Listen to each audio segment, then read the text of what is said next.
Hey everybody, Happy New Year! I wanted to make you a quick video for 3 tips for making singing goals in this new year.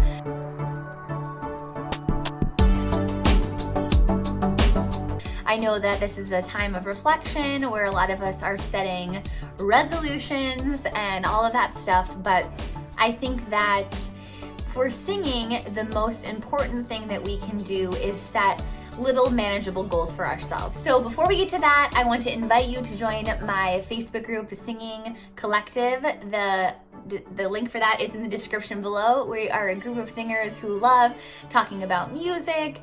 We share the songs that we're working on, and I also go live in that group once a week with voice lessons, tips and tricks to help you get better at your singing.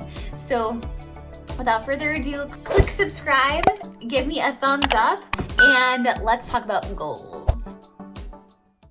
Okay, my first tip is to break your goals up into bite-sized pieces. So for example, if you have a big goal of recording a EP or an album this year, I would highly recommend breaking it into how many songs are you going to work on each month or even each week. So if you're trying to record 12 songs by August, that's easy to do the math on that, right? Because you're gonna be having to record 2 to 3 songs a week and to be done, whether you're trying to be done August 1st or August 30th. But making sure that you don't wait until July to record all of your songs. Really working on those songs each month is going to build up to this bigger goal of recording the entire album. And that's just the example that we have. But a lot of times we write down a really big goal that's not super feasible to just complete by itself. We have to break that goal into smaller steps. So that's step 1, is to break your goals into bite-sized pieces. Okay, number 2, I kind of mentioned this in the first example, but make sure you have a time deadline on your singing goals. So for example, if you are trying to find a new voice teacher, you could say by the end of February, I'm gonna have taken trial lessons with a couple teachers and chosen a new voice teacher by the end of February. And that gives you a really easy timeline to stick with, and you won't be there on the last day of February not even having had a trial lesson. So time is really important. Put an end date on it. And, this isn't to make yourself feel bad about not accomplishing it if you can't meet your deadline, but you're much more likely to move into action if you have set a deadline for yourself to try to meet. And then you actually try to meet that deadline with the resources that you have possible.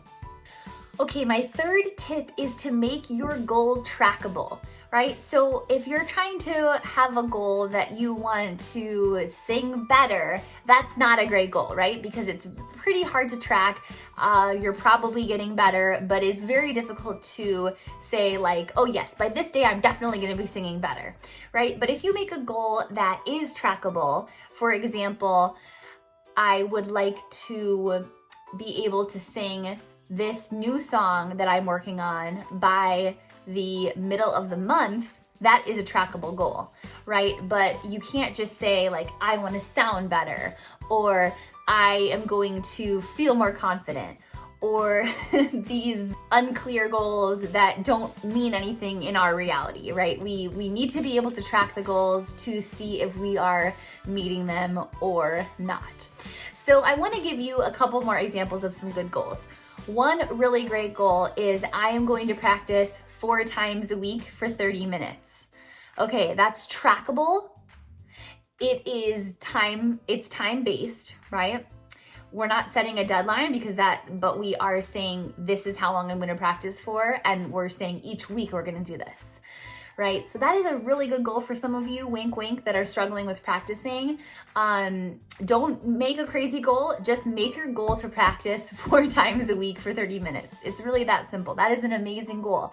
Another goal that you could have for this year is investing a certain amount in your singing, right? So for me, I set aside a certain amount every month for voice lessons or for coachings that help propel me forward in my singing career. And I know that I'm setting aside that amount of money that has to be spent on my voice teacher, my coach, trying out other voice teachers, sending in auditions, stuff like that, so that I know that I'm going to stick with it and I'm going to keep myself accountable that way. Another goal might be that you want to send in a certain amount of audition tapes this year, or recordings. So one year my goal was to submit at least 50 applications for programs and for performances, and that was tough.